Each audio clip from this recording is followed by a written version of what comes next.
Headlines के प्रायोजक हैं सुंदर घने और मजबूत बालों के लिए वैद्यनाथ महाभृंगराज तेल।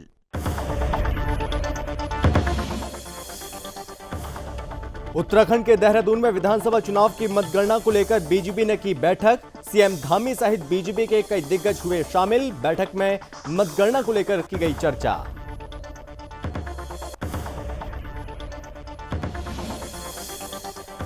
उत्तराखंड में बड़ा हादसा। सितारगंज में बस पलटने से 15 यात्री हुए जख्मी। घायलों को कराया गया अस्पताल में भर्ती।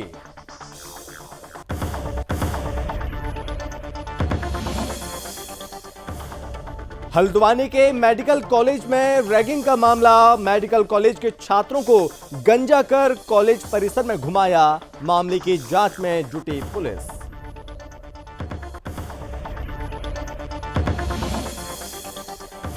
लालकुआ में एसपी सिटी हरबंस सिंह ने थाने का किया निरीक्षण। एसपी सिटी ने आवासीय भवन का भी लिया जायजा।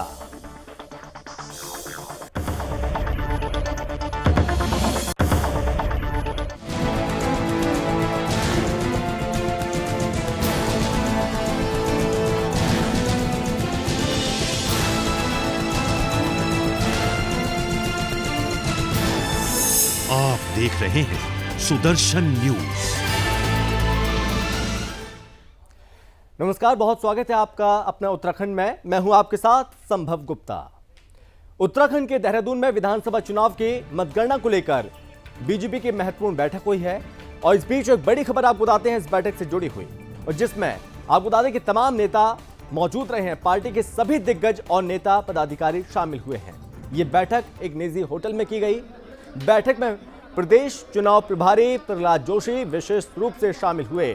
बता दें कि बीजेपी की बैठक मतगणना की तैयारियों को लेकर की गई थी और साथ ही इस बैठक में दिग्गज नेताओं के साथ साथ मतगणना के बाद की स्थिति पर भी मंथन किया गया। इस बैठक में उत्तराखंड के सीएम पुष्कर सिंह धामी भी मौजूद रहे और इस दौरान सीएम धामी ने कहा कि सभी ने चुनाव में बहुत अच्छा काम किया। सभी की सराहना की सीएम धामी ने और साथ ही उन्होंने कहा कि चुनाव मतगणना से पहले हमारी बैठक हुई। सभी लोग मतगणना के दिन अपने अपने स्थानों पर रहेंगे और ठीक से मतगणना कराएंगे।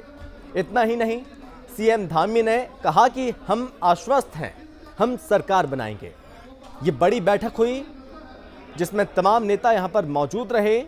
प्रहलाद जोशी यहां पर नजर आए, सीएम धामी भी आप देख सकते हैं और बीजेपी के तमाम बड़े नेता जो कि इस बैठक में शामिल हुए हैं।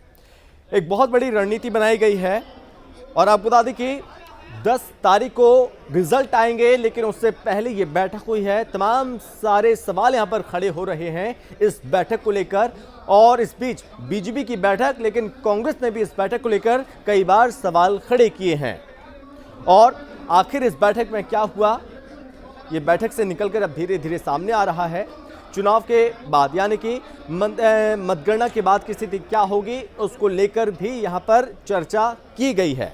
क्या इस बार एक बार फिर से प्रदेश में रिपीट होने जा रही है सरकार, या फिर सरकार बदलने जा रही है? क्या कुछ होगा, ये 10 तारीख को सब कुछ एकदम क्लियर हो जाएगा। लेकिन अभी आपको बता दें कि यहाँ पर सभी विधानसभा सीटों के लिए मतदान यहाँ पर हो चुका है, लेकिन अब बारी है मतगणना की, यानी कि रिजल्ट की। और जो कि यहाँ का रिजल्ट आएगा 10 मार्च को, और पता चलेगा कि आखिर इस बार उत्तराखंड में क्या कुछ होने जा रहा है। क्या सरकार बदलने वाली है या फिर सरकार वही बन रही है? बीजेपी ने एक बार फिर से सरकार बनाई। क्या कुछ होगा 10 तारीख को एकदम साफ हो जाएगा। लेकिन इस बीच यहाँ पर तमाम मंथन हुआ। इस बैठक में तमाम बड़े नेता मौजूद रहे, विधायक सांसद इस बैठक में शामिल हुए। निजी होटल में ये बैठक बुलाई गई थी। प्रहलाद जोशी ने, जो कि चुनाव प्रभारी रहे हैं उत्तराखंड के, तो वो भी इस बैठक में शामिल हुए और इस बैठक में तमाम मंथन किया गया। तो मतगणना से पहले बीजेपी की बहुत बड़ी बैठक जो कि बुलाई गई थी, ये बैठक हो चुकी है। आपको बता दें कि उत्तराखंड के देहरादून में विधानसभा चुनाव की मतगणना को लेकर बीजेपी की एक बहुत बड़ी महत्वपूर्ण बैठक हुई, जिसमें पार्टी के सभी दिग्गज नेता और पदाधिकारी शामिल हुए। ये बैठक एक निजी होटल में बुलाई गई थी और बैठक में प्रदेश चुनाव प्रभारी प्रहलाद जोशी विशेष रूप से शामिल हुए। आपको बता दें, ये बीजेपी की बैठक मतगणना की तैयारियों को लेकर की गई है, जिसमें जानकारी के अनुसार इस बैठक में दिग्गज नेताओं के साथ मतगणना के बाद की स्थिति पर मंथन किया गया।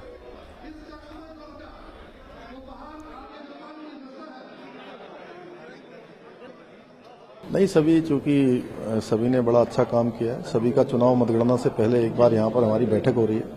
उन सभी पहलुओं पर चूंकि मतगणना से पहले जो होते हैं उन सब पर विचार हो रहा है और सभी लोग मतगणना के दिन अपने अपने स्थानों पर रहेंगे, ठीक से मतगणना। और चलिए बढ़ते हैं आगे। उत्तराखंड में एक बहुत बड़ा हादसा हो गया है। दरअसल आपको बता दें कि चालक की लापरवाही से 50 यात्रियों की जान बनाई है। बता दें कि उत्तराखंड के सितारगंज में बस पलटने से 15 यात्री बहुत बुरी तरह से जख्मी हो गए और सभी को अस्पताल में भर्ती कराया गया है। अब तक मिली जानकारी के अनुसार चालक फोन पर बात कर रहा था और जिस कारण चालक गाड़ी से नियंत्रण खो बैठा। इस बस में करीब 50 यात्री सवार बताए जा रहे हैं। वहीं आपको बता दें कि हादसे के बाद चालक मौके से फरार हो गया। हादसा होने के बाद चालक मौके से फरार है। पुलिस ने गाड़ी को कब्जे में ले लिया और साथ ही पुलिस की टीम ने घायलों को अस्पताल में भर्ती करा दिया और जहां घायलों का इलाज जारी है। फिलहाल मामले में जांच चल रही है।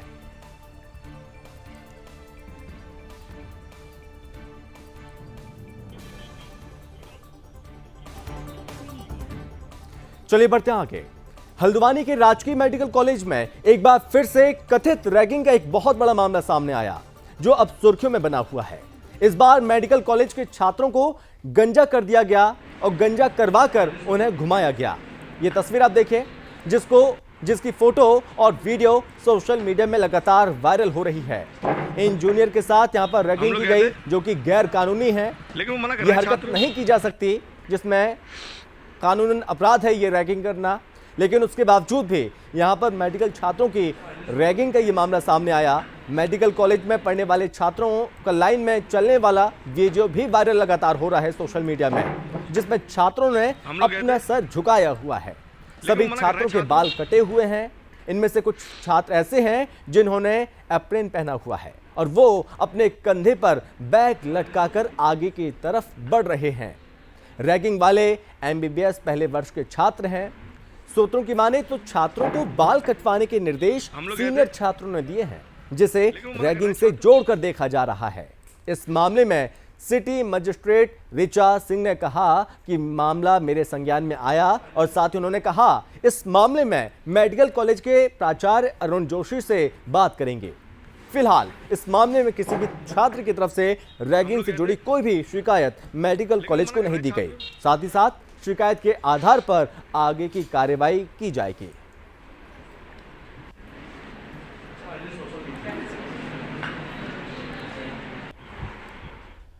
और चलिए खबरों में आगे बढ़ते हैं। बात करते हैं जहां पर एसपी सिटी हरबंस सिंह लालकुआ पहुंचे और जहां एसपी सिटी हरबंस सिंह ने थाने का निरीक्षण किया। इस दौरान उन्होंने आवासीय भवन और कोतवाली भवन का भी निरीक्षण किया है और साथ ही हरबंस सिंह ने पुरानी चौकी का निरीक्षण करते हुए कहा कि अगर ये भूकंप रोधी पाई जाती है तो इसे ऐतिहासिक इमारत के रूप में तब्दील किया जाएगा। इस दौरान उन्होंने थाने में रखे शस्त्रों का भी निरीक्षण किया।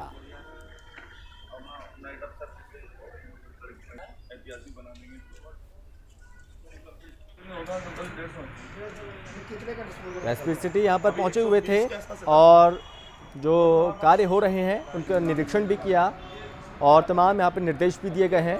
इस दौरान उन्होंने आवासीय भवन और कोतवाली भवन का भी निरीक्षण किया। साथ ही हरबंस सिंह ने पुरानी चौकी का निरीक्षण करते हुए कहा कि अगर ये भूकंप रोधी पाई जाती है तो इसे ऐतिहासिक इमारत के रूप में तब्दील किया जाएगा।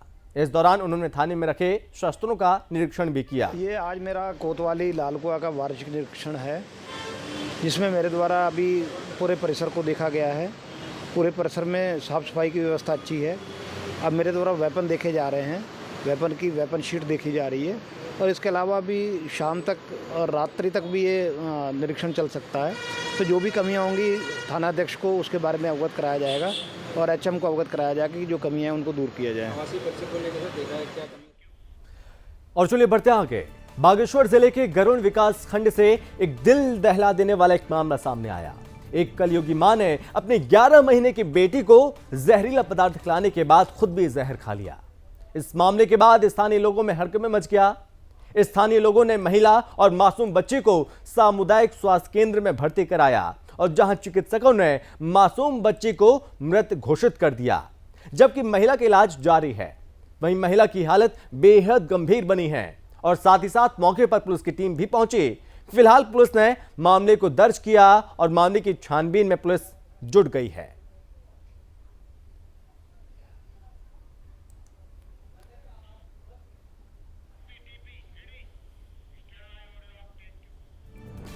धर्मनगरी हरिद्वार में भगवान भोलेनाथ के मंदिरों में एक अलग ही नजारा यहां पर देखने को मिल रहा है। दरअसल सोशल मीडिया पर एक वीडियो वायरल है।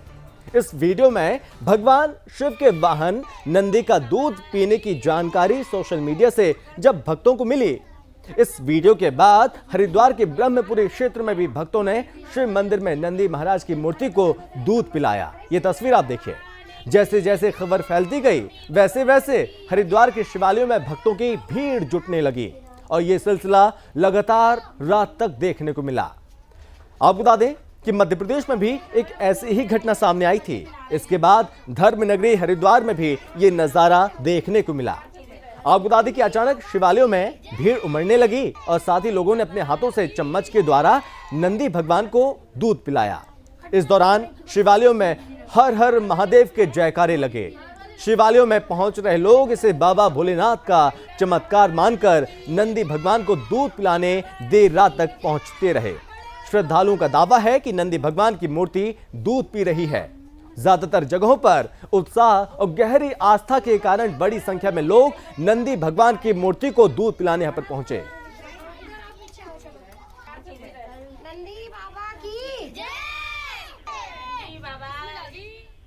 और चलिए बढ़ते हैं आगे।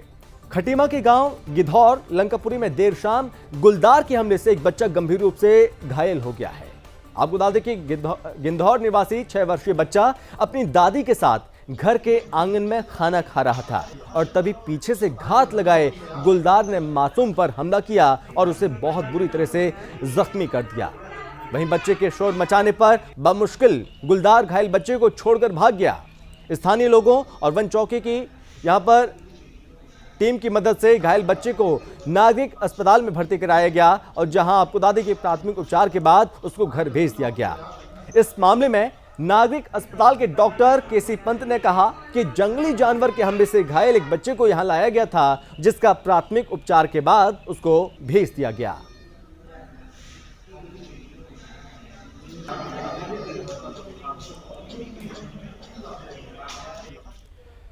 उत्तराखंड में कॉर्बेट टाइगर रिजर्व में टाइगर सफारी को लेकर संशय खत्म हो गया है, लेकिन टाइगर कंजर्वेशन प्लान नहीं बन पाने के कारण राजाजी में पेंच फंसा है।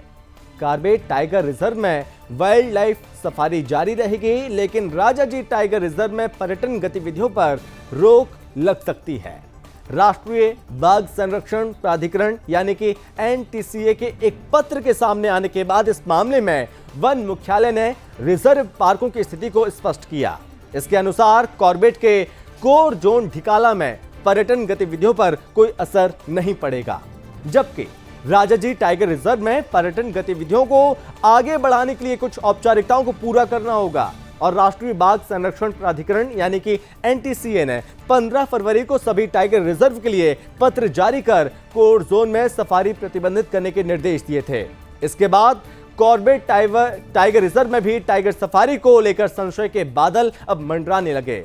अब राज्य के मुख्य वन्यजीव प्रतिपालक ने कहा कि NTCA की ओर से ढिकाला में बाघ संरक्षण कार्य योजना में इको टूरिज्म के लिए अनुमोदित क्षेत्र में ही सफारी होती है और इसलिए NTCA के पत्र से कॉर्बेट पर कोई असर नहीं पड़ेगा।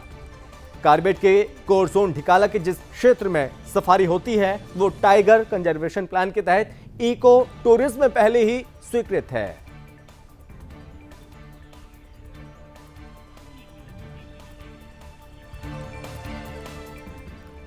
और चलिए बढ़ते हैं आगे। विकासनगर पचवादून क्षेत्र में आए दिन खनन से जुड़े मामले लगातार सामने आते रहते हैं और इसी कड़ी में विकासनगर के डाक पत्थर पुल स्थित स्क्रीन प्लांट पर खनन व्यवसायी आपस में ही भिड़ गए। ये मामला इतना ज्यादा आगे बढ़ गया कि दोनों के बीच मारपीट होने लगी और जिसके बाद स्थानीय लोगों ने मामले की सूचना पुलिस को दी। वहीं मौके पर पहुंची पुलिस ने मामले को दर्ज किया और जांच शुरू कर दी।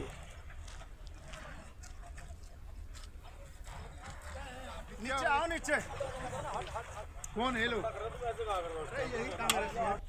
सिर्फ होमडन काम करेगा। उत्तराखंड के उत्तरकाशी में लोसर पर्व बड़े ही धूमधाम के साथ मनाया गया। 3 दिनों तक चलने वाले इस पर्व को लेकर स्थानीय लोगों में खासा उत्साह नजर आया। इस दौरान लोगों ने बौद्ध मंदिरों में भगवान बुद्ध की पूजा अर्चना की, भगवान बुद्ध से विश्व शांति की कामना की। उत्तरकाशी का लोसर एक ऐसा पर्व है जिसमें बौद्ध धर्म के मानने वाले लोग बड़ी धूमधाम से इसे मनाते हैं। बुद्धिज्म के हिसाब से यहाँ एक नया वर्ष है जिसे लोसर कहा जाता है। इस पर्व में भारतीय संस्कृति भी देखने को मिलती है। ये लोसर पर्व 3 से 4 दिन का होता है और इस पर्व में भारतीय संस्कृति की तरह दिवाली, होली की तरह भाईचारा भी देखने को मिलता है। भगवान बुद्ध को मानने वाले, उनका अनुसरण करने वाले लगभग पूरे विश्व में कहीं ना कहीं देखने को मिलते हैं। और आपको बता दें कि बुद्ध के विचारों को अपने जीवन में लेने वाले लोग उत्तर भारत में भी हैं, जो बुद्ध के विचारों को अपने जीवन शैली में भी कई वर्षों से उतारे हुए हैं।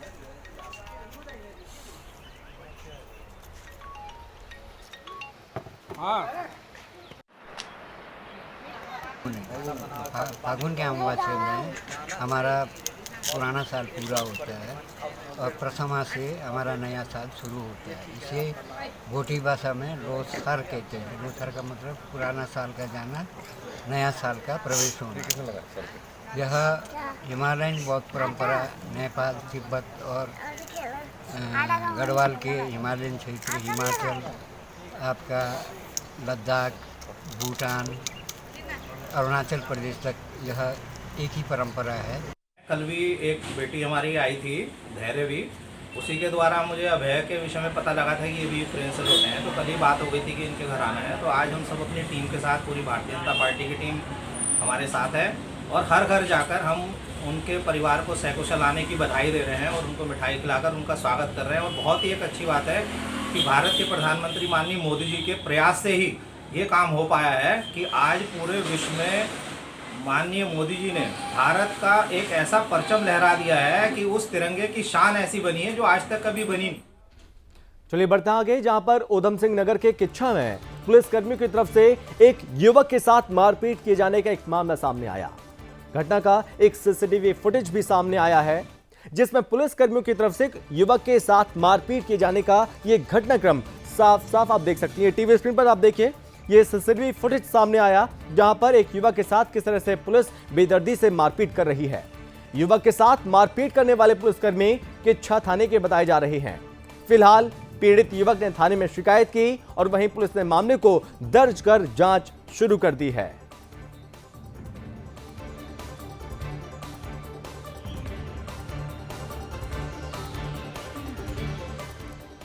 लालकुआ थाने के क्षेत्र के वीआईपी गेट के पास आखिरी बॉर्डर चौकी पर पोल लाइट नहीं है और थाने के आधा दर्जन से ज्यादा सीसीटीवी कैमरे लाइट न होने के चलते सीसीटीवी काम नहीं कर रहे हैं। आपको बता दें कि लालकुआ थाना क्षेत्र के बॉर्डर चौकी पर शाम होते ही लाइट यहां पर अचानक गुल हो जाती है और जिससे सुरक्षा में तैनात पुलिसकर्मियों को डरा रहा है। वहीं जंगली जानवरों का जो डर है वो लगातार यहां पर देखने को मिलता है और जंगली जानवरों का डर पुलिसकर्मियों को परेशानियों का सामना उन्हें करना पड़ता है। वहीं थाने क्षेत्र की बॉर्डर चौकी पर लाइट न होना शहर में एक चर्चा का विषय बना हुआ है और साथ ही साथ अधिकारियों पर तमाम सवाल भी खड़े हो रहे हैं।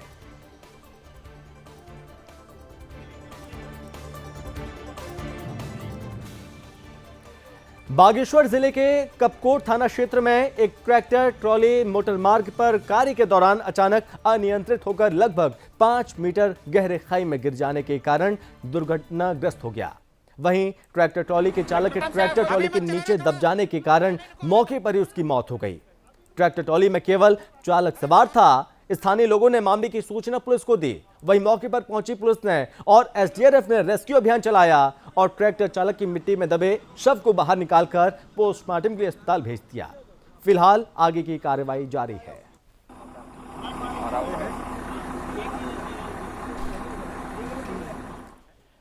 नैनीताल के मल्लीताल क्षेत्र में स्थित गोपाला सदन में एक युवक का शव बरामद हुआ, जिसके बाद पूरे क्षेत्र में सनसनी फैल गई।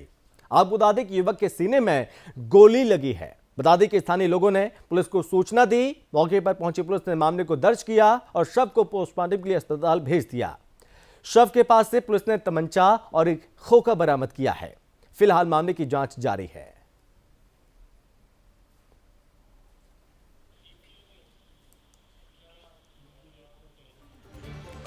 जनपद पौड़ी से सटे कलजी खाल ब्लॉक में एक परिवार के साथ यहां पर गांव की प्रधान और उसके साथी की तरफ से एक मारपीट करने का मामला सामने आया। पीड़ित पक्ष की ओर से बताया गया कि पिछले साल उसकी बेटी के साथ हुई छेड़खानी के मामले को दबाने के लिए प्रधान और उसके साथियों ने उसके साथ मारपीट की। पीड़ित लड़की के पिता ने कहा कि वे अपने घरेलू काम से कलजी खाल गए थे और जहां पर दबंग लोगों ने उनके साथ धक्का मुक्की की, उसके बाद उनके साथ मारपीट कर दी।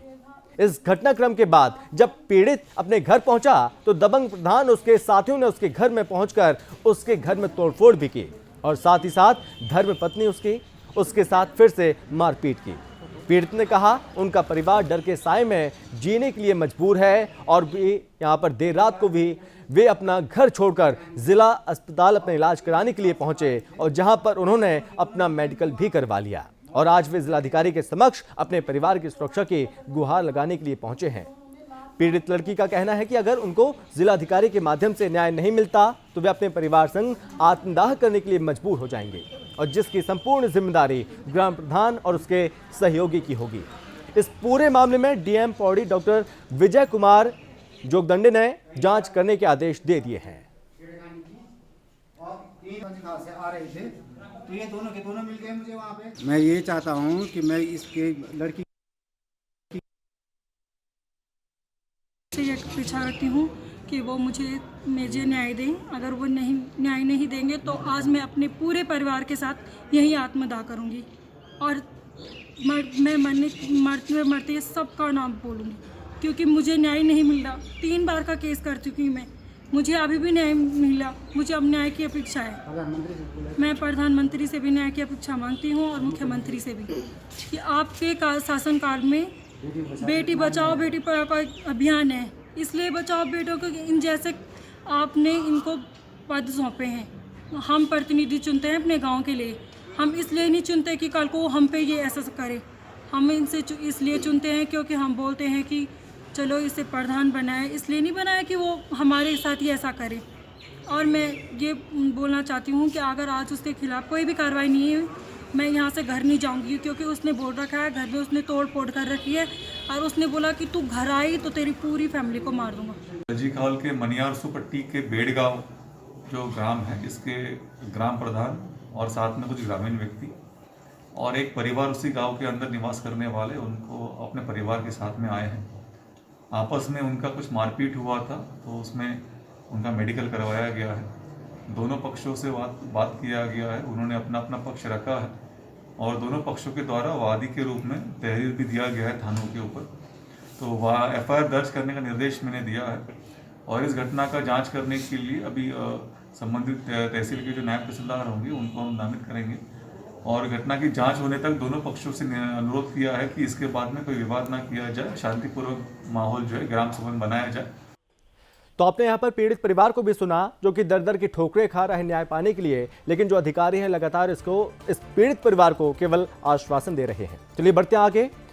श्रीनगर गढ़वाल अगर आप रोडवेज से सफर करने जा रहे हैं तो ये खबर आपके लिए ही है।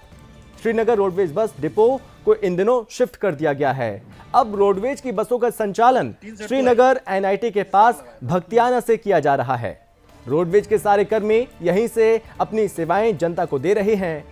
अनुमान है कि फिलहाल 1 साल तक रोडवेज बस डिपो यहीं से संचालित होगी और फिलहाल सिर्फ देहरादून सेवा की बस ही ऋषिकेश और श्रीनगर अड्डे से संचालित की जा रही है। बता दें कि श्रीनगर पुराने बस डिपो में बहुउद्देशीय पार्किंग का काम चल रहा है। इसकी नींव को खोदने का कार्य शुरू हो गया, जिसके चलते यहां रोडवेज की बसें यहां नहीं आ सकती। अब भक्तियाना से रोडवेज डिपो को संचालित किया जा रहा है। पुरानी जगह पर राज्य सरकार अंडरग्राउंड पार्किंग रोडवेज डिपो सहित रोडवेज ऑफिस का निर्माण करवा रही है और रोडवेज डिपो के अकाउंटेंट अशोक काला ने कहा 1 साल तक इसी जगह से डिपो का संचालन किया जाएगा और यहीं से यात्रियों को बस पकड़नी होगी। लोगों की सुविधा के लिए बस सेवा पुराने स्टेशन तक छोड़ रही है, लेकिन यात्रियों को बस यहीं से पकड़नी होगी। बसों के समय में कोई बदलाव नहीं किया गया है। जो रोडवेज बस अड्डा, पुराना बस अड्डा जो जहाँ था, वहाँ पे सरकार की तरफ से एक प्रस्ताव पास हुआ था जिसमें कि शहर में पार्किंग ना होने के कारण उस जगह में अंडरग्राउंड पार्किंग बनेगी और उसके ऊपर जो है बस अड्डा और ऑफिस बनेगा, वर्कशॉप भी बनेगी हमें यहाँ पे। इस कारण जो है यहाँ पे भी रोडवेज की जगह है ये, और यहाँ पे फिलहाल आहिस्ता बस अड्डा बना है। यहाँ से वही जो पहले वहाँ से जो बसें चलती थी, बस में किसी प्रकार से कटौती नहीं हुई है, जो सेवाएं चल रही थी वही चल रही हैं। लेकिन हाँ, इतना है कि यहाँ से सुबह 6 वाली गाड़ी जो श्रीनगर से देहरादून चलती है, वो अपने निर्धारित स्थान में मार्केट पुलिस चौकी जो है उसके पास लग रही है। बाकी जो 7 बजे दिल्ली, 8 बजे दिल्ली और 9 बजे चंडीगढ़ जो ये समय है, वो फिलहाल अभी जो है पुराने बस अड्डे से ही, बाहर से ही जो है वहाँ पे जाती हैं 1-आधा घंटा पहले और वहाँ से संचालित होती है। चलिए बढ़ते हैं आगे। देहरादून में छात्र की गोली मारकर हत्या करने वाला खूनी प्रेमी पुलिस की गिरफ्त में आ गया है। आपको बता दें कि देहरादून के रायपुर इलाके में खूनी प्रेमी ने सरेआम छात्र की गोली मारकर हत्या कर दी थी और बाइक और पिस्टल घटनास्थल पर ही छोड़कर फरार हो गया था। पुलिस ने गंभीर हालत में छात्र को अस्पताल में पहुंचाया, जिसके बाद चिकित्सक ने छात्र को मृत घोषित कर दिया और पुलिस मामले को एक तरफा प्यार से जोड़कर जांच में आगे बढ़ रही है। तो वहीं पुलिस ने आरोपी को भी हिरासत में ले लिया है। फिलहाल आरोपी से पूछताछ जारी है।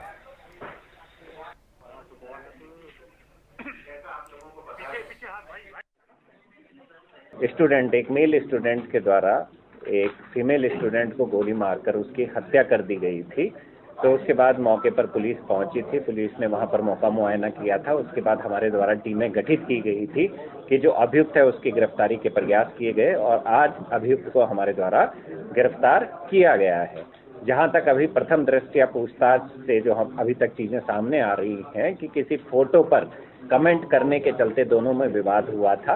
इसमें कुछ सीनियर स्टूडेंट्स के द्वारा इससे माफी मंगवाई गई थी, जिसके के कारण ये व्यथित होकर इसके द्वारा ये कृत्य कारित किया गया है।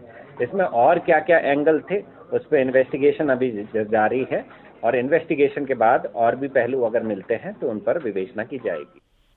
और चलिए इसी के साथ अपना उत्तराखंड में बस इतना ही। बने रहिए आप सुदर्शन न्यूज के साथ। जय हिंद।